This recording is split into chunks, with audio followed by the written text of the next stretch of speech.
Գեորգ ջան, ինչ ես սրսկում։ Եղբայր, հիմա սրսկում եմ հեղուկ բղից եղևնիներին, ինքը հակասնկային է, նաև թփային սնուցում է։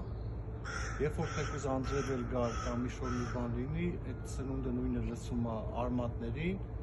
բացի այդ էլ ինքը օգնում է, որպեսզի թփերը նորմալ ֆոտոսինթեզում անեն, քանի որ ինքը մաքրում է քլորից, փոշից, կեղտից լվացում է կատարում, եղևները կսկսեն նորմալ շնչել։